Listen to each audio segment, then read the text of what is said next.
for a higher juicy news. Mema Obibia Kwaba, I had the latest hot aqua and I made a Bramo and Unti. So we can subscribe to channel idea Bomodia say Obe subscribe. There we are say Obe click a year the subscribe button. Now wabeli notification. We are sa video for be a be upload when the first person was sa ebeka a year sa video. Afi we are now like video. Give us a thumbs up. Now fe. Share my work for so now when you be here now and somewhere also a Wagana memoir. I feel Yambura and somewhere abeto yepno so Umayenti a year's reporting some way to Jamainti. When observe all the actions of Ken Ofori Atta's finance minister, reactions and thereof also of his own people, that's the majority members of parliament at the time, etc. What do you make of it as somebody who is in the profession of legal practice? Okay, so Roland and my colleagues and cherished viewers, once again, good morning. You see, I have been following the conversation between the special prosecutor and the Honorable Ken Ofori Atta. Now, I have been asking myself, what exactly are the issues? Is it the case that the SP, so far, in seeking to investigate the matters involving Mr. Ken Ofori Atta, has violated the 1992 Constitution or the statute establishing the office? How do you mean? I want to know. Because you see, the 1992 Constitution is pretty clear, the responsibilities. And it says that all of us are not above the laws of this country. And that, in fact, if you look at Article 19 particularly on fair trial rules, and from Article 14 there under, you notice that there's a responsibility cast on the SP at the barest minimum to be fair to everybody. Now, as we speak, has the special prosecutor done anything that it has not done to any other person before, so that in the scale of, in terms of comparative analysis, you can say that the SP has not treated Mr. Ken Ofori Atta fairly compared to how he treated Kojo Mensah in the past or now. It is only on that basis that we can come to the conclusion that the conduct of the SP so far is not within the parameters of the law. Why is this analysis necessary? The analysis is necessary because, you see, I have acted as counsel for persons who were under investigation by the special prosecutor and were not treated differently. Look, and I say this, I was counsel for one of the persons involved in the Airbus matter. Carefully, if you watch, it was Nanado Dankwe Akufo Addo himself who petitioned the special prosecutor then, Mr. Martin Amidu, to investigate anybody implicated in the Airbus matter. And I recall vividly, the SP then, Mr. Martin Amidu, declared them wanted, not only wanted, and this is where I want to bring in. Mr. Ken Ofori Atta is even lucky. Oh, lucky how? Yes. Because? In the specific case of the Airbus, promptly, the Interpol office in Accra immediately put them on red alert. Promptly on red alert. Which meant that if they had moved from where they were going to be arrested because they were on Interpol red alert. At that time, Mr. Ken Ofori Atta and Nanado Dankwe Akufo Addo felt that it was the proper thing to do. Possibly because they felt that it was John Mohammed's relatives or associates. And so it was fair to declare them wanted and to put them on Interpol red alert. In fact, I recall vividly, having to go to, upon the instruction of my client, I went to, because the so-called warrant they claimed they had came from a circuit court judge. So I said, look, let me go and do my search. I did my search, went to the circuit court registrar with my search questions. was an application moved either ex parte or on notice for the issuance of the warrant of arrest. Whether or not the application was duly served on any of these individuals. Series of questions. Roland, it has been almost, if I'm not mistaken, 5 years. The courts have not been able to answer the search. Look, I went to the point of going for the proceedings of, I think, May 2019 or 2020 of the circuit court, just to find out whether an application, they went, did everything, no record, but there was a warrant. I mean, so I am asking myself a simple question this morning, that even in your case, the SP has been engaging your lawyers. It is because your lawyers have not been able to produce you. That is why he went to the extent of declaring you wanted. And in his press statement, he made those details clear. So what exactly is the problem? I am not saying somebody said, oh, I was involved. I remember the searches I conducted at the registry of the circuit court. It was almost embarrassing. For almost 5 years, they were never able to respond to the search questions. What has happened? The SP has simply said, I am conducting an investigation involving the tax refund account and payments coming out of it. 2, payments and authorizations relative to the National Cathedral. 3, SML. Because in the SML agreement, GRA and Finance Ministry co-signed the agreement. And so he wants clarification. What was the basis? Were they the necessary procurement and others? How did you go about it? Incidentally, if you listen to the Finance Minister, he gave an indication that the tax refund account, that was where they were paying SML. That was where they were paying Kennedy, among others. So he wants to have an appreciation with you. So there's a justification for these investigations, not the refrain on social media, and also coming from the MPP side of the political divide. This is witch hunting. I represented, listen carefully, I represented a client who had to go to Nsawan prison for 4 years. You know his crime? For breaching the Procurement Act. If the payments in respect of the cathedral, public funds, did not comply with the dictates of the Public Procurement Act, you think Ken should not answer questions? Look, the Public Financial Management Act is a Ministry of Finance sponsored legislation. So if there is evidence or whatsoever that those provisions and the Procurement Acts were expressly violated, and this client I talk about, he was prosecuted by Nanado Dankwa Akufo Addo, and he went to Nsawam.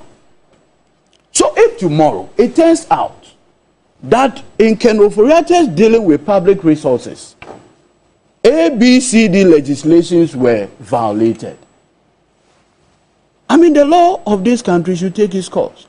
What I am interested in, and have always insisted, is the point where the Ghanaian or the individual is given the opportunity to go through due process.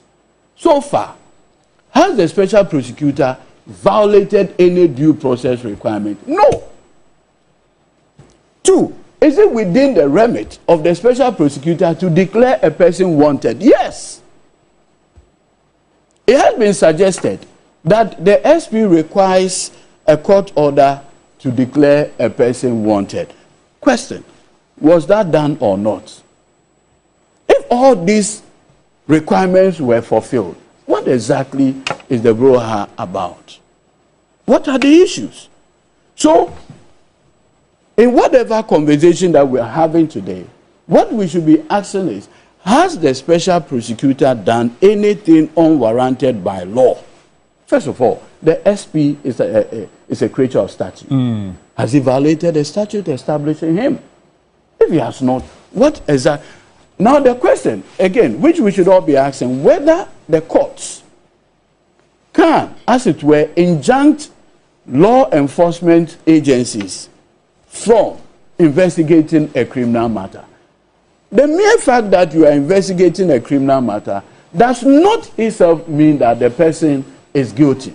And so far, I've not heard Mr. Kennedy Agyapong pronounce Mr. Ofori Atta guilty. So the people who for 5 years were under Interpol red alerts in respect of airbags, persons who have been declared by the UK SFO not to have conducted any crime, for which reason the SFO never prosecuted them. But for 5 solid years, these individuals were on Interpol red alert. You, as we speak, the SP has not gone to that stage.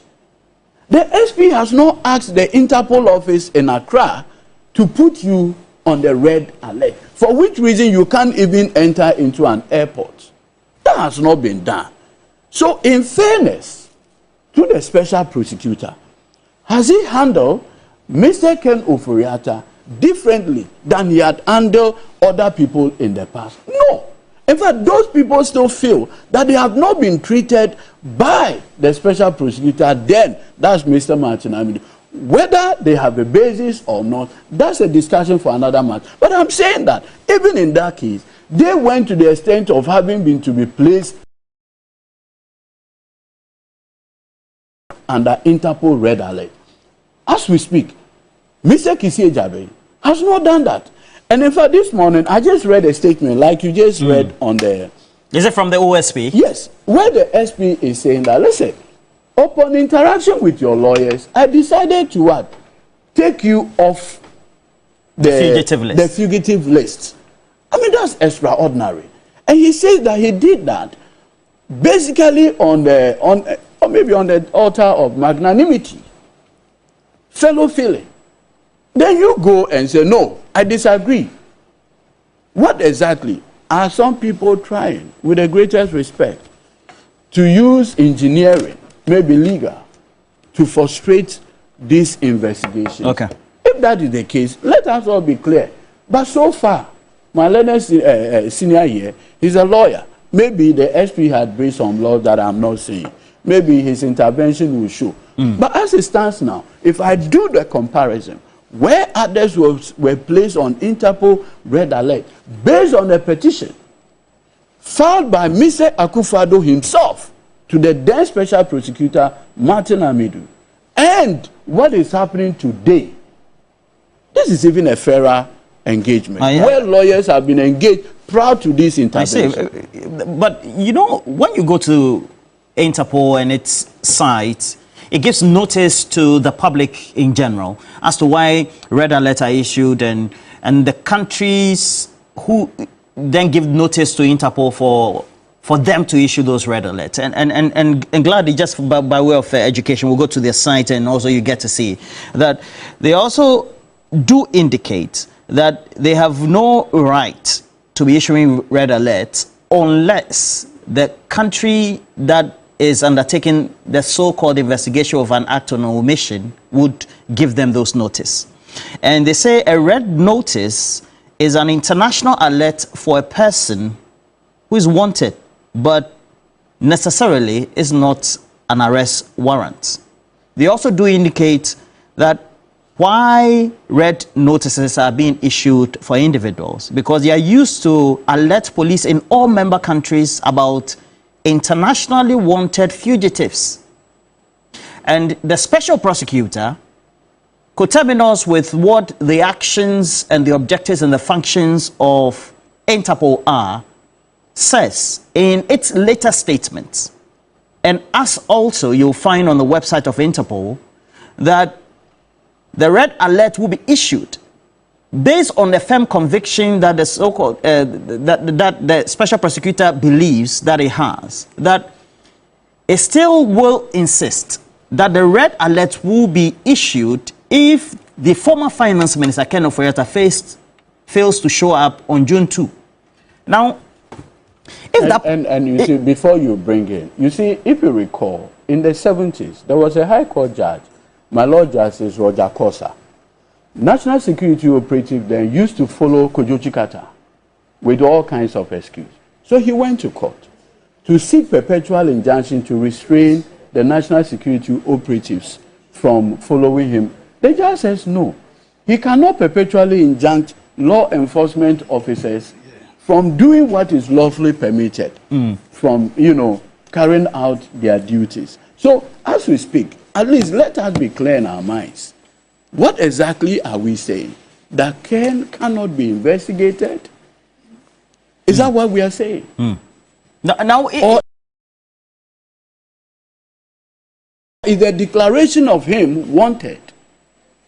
What exactly is the issue? So my question then is, if I insist that, well, I accept you're having discussions with my representatives, legal representatives, and so take me off your website, your notices, platforms that give education to the public as to the cases that are being investigated by the body, you would say that on the side of the former finance minister, well, that would be a good argument. But does the office of the special prosecutor have that right to be undertaking all that? So let me wish your lovely viewers a good morning. Good morning. Good morning. Yourself a good morning. I like your wish Prof here a good morning, and then my little friend here a good morning. To add that, I stand on all fours. I think just for the avoidance of that, I stand on all fours with his submissions. Not accept. I want to raise an issue that concerning whether or not indeed the police even needs the leave of the court to declare somebody wanted. I think we can look at Section 10 of the Criminal Procedure Act, and I think that section makes it clear that under certain circumstances, the police has the right on reasonable suspicion to arrest people without warrant. One where serious offences have been committed, and I mean felonies, or where offences have been committed in their presence. So we can even interrogate what's called that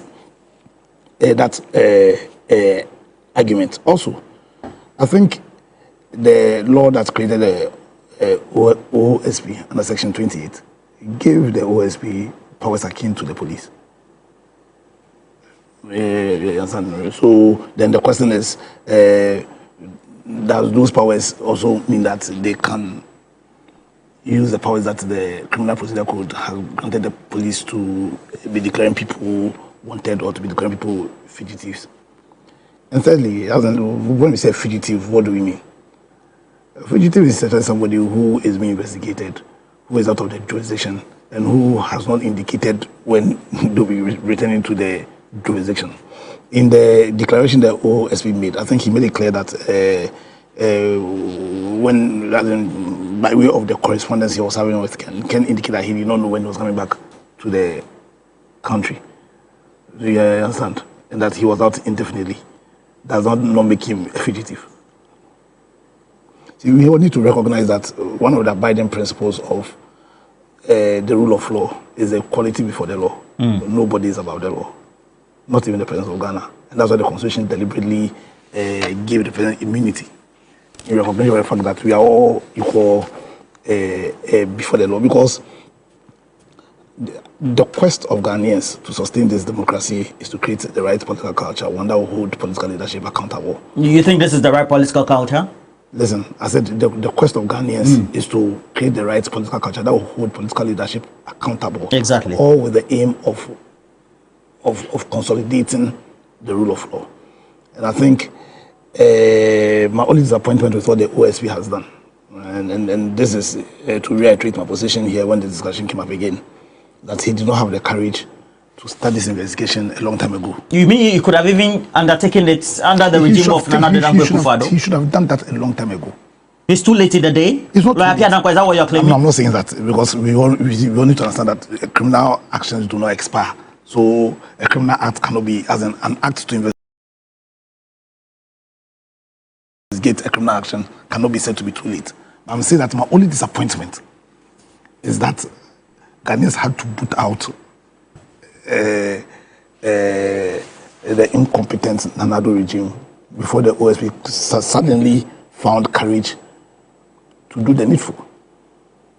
For me, that's my only disappointment. Having said that, as in I have my own views, and I say my views are in line with the views shared by Eduji here. If the finance minister feels that he wants to go to court to try the law, I can't stop him. Nobody can stop him. But then the questions are: has the OSP breached any procedure?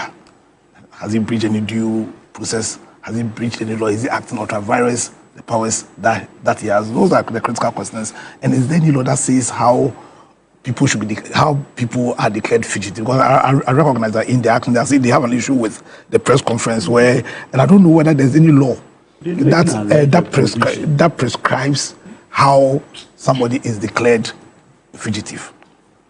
But I have a simple advice for Ken.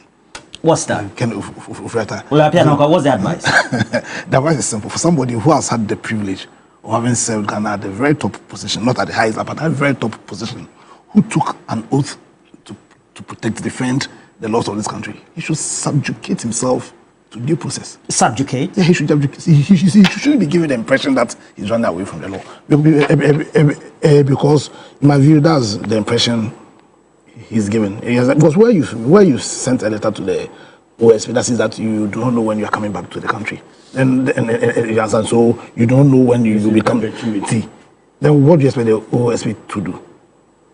Yeah. And then what do you expect I'll encourage the OSP that he should, in the spirit of playing his role in the creating of that right political culture that will hold political leadership accountable, do all in his power to investigate. Ken, within the confines of the principles and values of our constitution, and those principles and values were espoused by my brother, and I agree, meaning that he's innocent until proven guilty. Nobody has said that Ken is guilty. All we have said that we want to investigate potential criminal deeds potentially committed by him, and he should give the impression that he is running away from that process. The OSP should pursue this, like I said, in the bid, in a collective bid to create that right political culture that was signal to all politicians. As when we are granted the privilege to serve our country, you understand, we will hold you accountable. Like a day of accountability. Yeah. You recall, so many times I said, like the day of reckoning will come. Yeah, I did. I said so many times. In fact, I'm not too. In fact, I can tell you, so I tell His Excellency that it's even delaying. I don't understand. That Jeremy is slow. He's delaying. I know. How can you say that? I'm saying it. You say how am I saying? I said that he's even delaying. You understand? In the processes. The Ghanaians have a saying that with patience you can bisect an insect. An ant.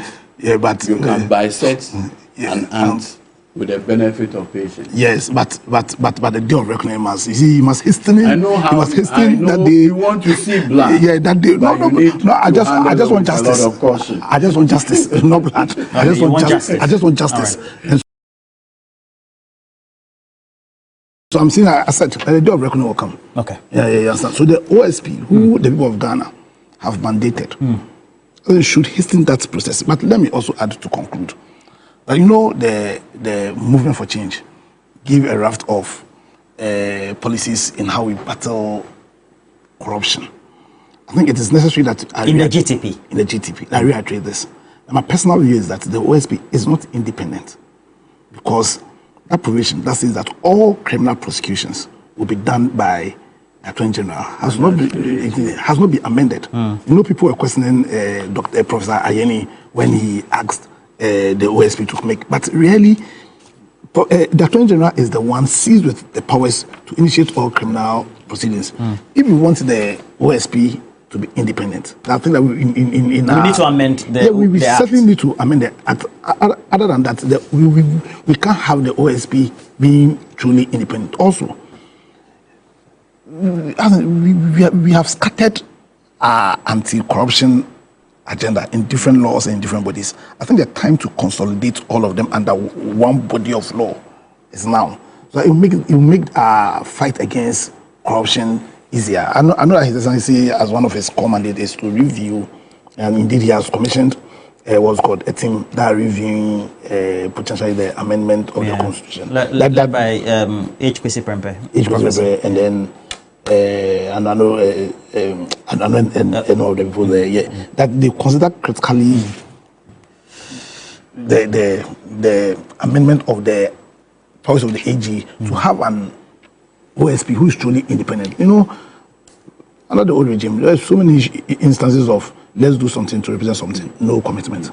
You understand? Let's do something to represent something, no commitment. And in how the OSP was created, it's a typical example, is a prime example of that lack of commitment towards building the Ghana we need. I think we should use this opportunity to also consolidate our anti-corruption laws so that it will make our fight against corruption a more concerted one, and then you have all of us singing from one hymn sheet. But to end, the day of reckoning has come. The day of reckoning has come. Yes, the day of reckoning is here. You're making these declarations? The day of reckoning is here. And His Excellency Mahama must understand that one of the core key mandates, reasons why people voted for him, was so that he will reinforce the principles and values of probity and accountability. And the OSP must be guided by those same principles. It must not relent in its efforts to ensure that justice is done for Ghana. Okay. So the actions taken by Ken Ofori Atta and his lawyers on one hand, and then also the responses and the position firmed up by the special prosecutor himself in the middle, are two positions about public opinion and whether that public opinion is for Ken Ofori Atta or not. And the question I'll put to you, why do you think that, or do you think that Ken Ofori Atta is swaying positively towards his side, public opinion or not? Is it because of the cases that the special prosecutor is investigating? We have SML, over $100 million in excess, and we still owe them 1.2 billion also just because of revenue monitoring, etc. The cathedral is there for all to see. It hasn't even taken shape in the first place from the foundation level. Is it the actions thereof, the policy affirmations that didn't become fruitful? That is why public opinion is not on the side or not of Ken Ofori Atta. Yes,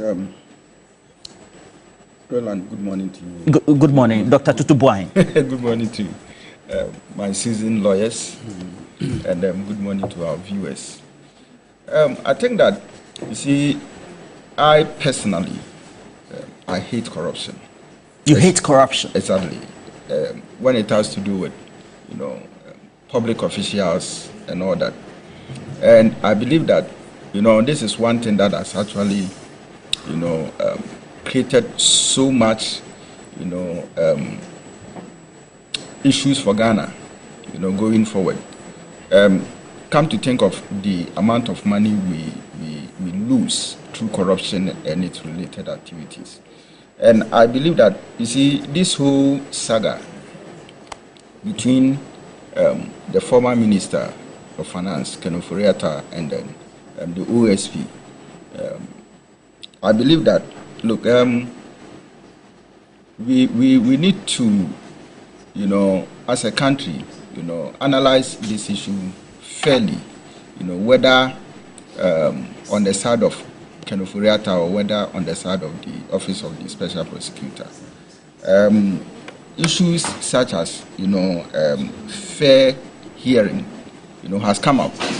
And, listening to my lawyers here, I am tempted to believe that, yes, probably, the OSP, has given that kind of opportunities, for Ken Ofori Atta to appear before it and for the necessary procedures, to start. Again, I would agree with Lawyer Dankwa when he speaks about the fact that the OSP, to some extent, is not independent and therefore lacks that kind of legal strength and power, to conduct some of its own, responsibilities. I don't want to believe that, this whole saga is dealt with within political, in quotes, political, senses. For me, what is right, and what is wrong is wrong. So if OSP, is mandated to investigate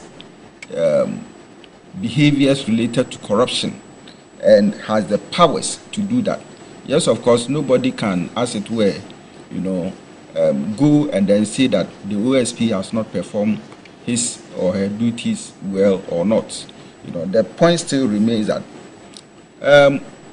was Ken involved in the corruption charges, the 5 corruption charges, that has been preferred against him, or he was not directly involved.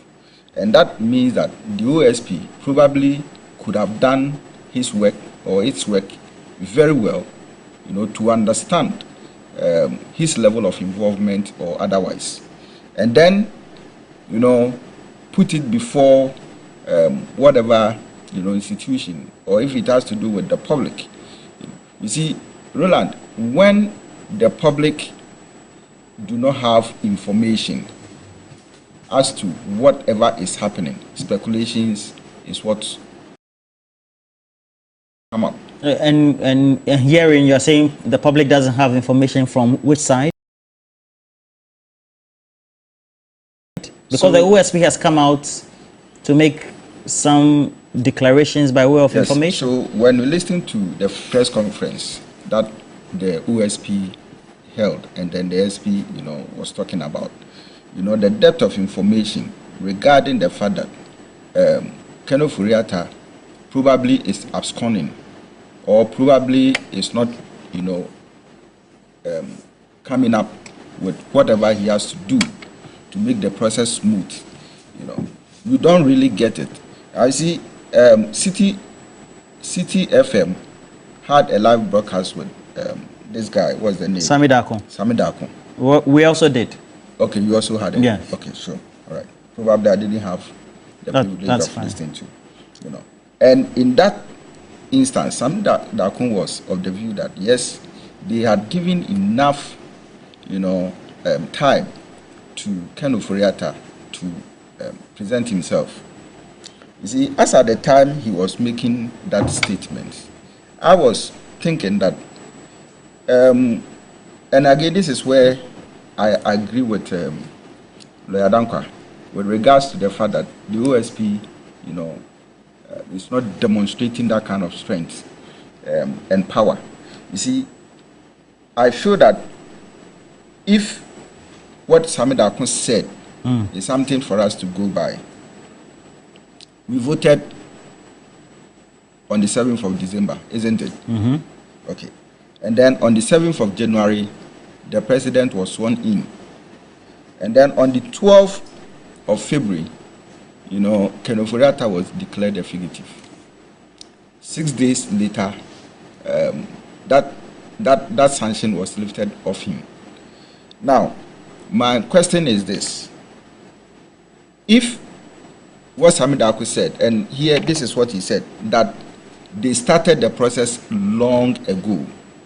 And long ago, what does it mean? Does it mean that, was it after 7th of December, or when the president was sworn in, But if the process was started before we even went to the ballots, then does it show that at that point he didn't have, the SP didn't actually have the, the strength, the courage, to put that message forward, that I've started investigating Ofori Atta, and these are the issues that I found out, and I want to probably question him for ABCD. Now, if you didn't have that courage that time, what do you mean by courage? It takes the special prosecutor takes actions based on us and when he feels that the public needs to know. No, That is not my point. Okay. My What's your is point? that if he had gotten wind or he had established a case against Ofori Atta, during the regime of Nana Akufo Addo, what prevented him from coming forth and putting that information, forward, or probably inviting him for questioning? All right. And for me, I believe that yes, as a country, as we are building Ghana, all that we need to know and be sure of is the fact that if it is a matter involving a public officer or a politician, we don't have to be afraid of whatever processes that we are going through. And more especially when it has to do with an investigative institution like, the Office of the Special Prosecutor. You have everything behind you to, as it were, come up with whatever verdict that you want to establish. Yo, it for winning and someone about Yepono so Mikao says so when you subscribe to channel idea Bomodian say over subscribe. Now I like video to give us a thumbs up, Nafi, share my wo fufro na we be here now and somewhere koso ewo Ghana memoir. Also wait me otchere wadwen afa ye some way nyira ho ewo comment box ni mu. Mobeti menkabio in my next video. Thanks for watching. Like and share the video. You can also drop your comment. Please don't forget to subscribe. Click on the bell to turn on the notification.